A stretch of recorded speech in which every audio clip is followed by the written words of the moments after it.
ચોમાસાની સિઝનના પ્રથમ જ વરસાદે હિંમતનગર નગરપાલિકાની પ્રી મોન્સૂન કામગીરી પર સવાલો ઊભા કર્યા છે। માત્ર 2 ઇંચ વરસાદના શહેરના મુખ્ય માર્ગો સહિત અનેક વિસ્તારોમાં પાણીના ગરકાવ થઈ ગયા હતા, જ્યારે વિવિધ સ્થળોએ રસ્તાઓ પર ભૂવા પડતા વાહન ચાલકો અને સ્થાનિકોને ભારે હાલાકીનો સામનો કરવો પડ્યો હતો।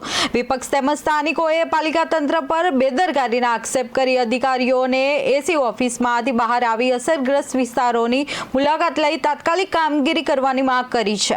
પરંતુ હિંમતનગર વાસીઓ માટે એક દુઃસ્વપ્ન સ્વરૂપે કાલની જે 2 ઇંચ વરસાદમાં આપણે જોયું તે પ્રમાણે હિંમતનગર શહેરના તમામ વોર્ડ વિસ્તારોમાં કેડસમા અને ધીચરસમા પાણી ભરાઈ ગયા અને જે બેરના રોડ છે ત્યાં આખી જે 1.5 કિલોમીટરની લાઈન છે જે હેડ કન્સલ્ટન્સી એજન્સી દ્વારા 2.5 કરોડ રૂપિયાના ખર્ચે નાખવામાં આવી છે એ આખો વિસ્તારના અંદર બધી જગ્યાએ રોડ બેસી ગયા।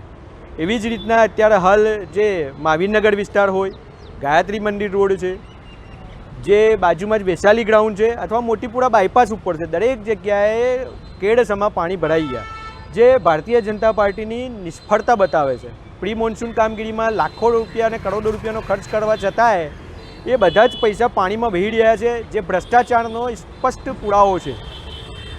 હિંમતનગર નગરપાલિકાના શાસકો પોતાના લોંગ વિઝનનો અભાવ છે, પોતાની ચેમ્બરોમાં લાખો રૂપિયા ખર્ચે છે, પરંતુ જે પ્રાથમિક સુવિધા નવા સમાવેશ વિસ્તારોમાં આપવાની હોય ત્યાં સ્થળ ઉપર ત્યાં લોકો જોવા માટે આવતા નથી।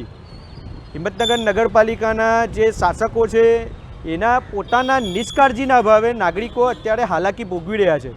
કેટલાય વાહનો કાલે પોતાના ખરાબ થયા, ખાડામાં ખાબક્યા, એના લીધે લોકો હેરાન થાય છે, પરંતુ એની જવાબદારી ભારતીય જનતા પાર્ટીના શાસકોને આપતા નથી।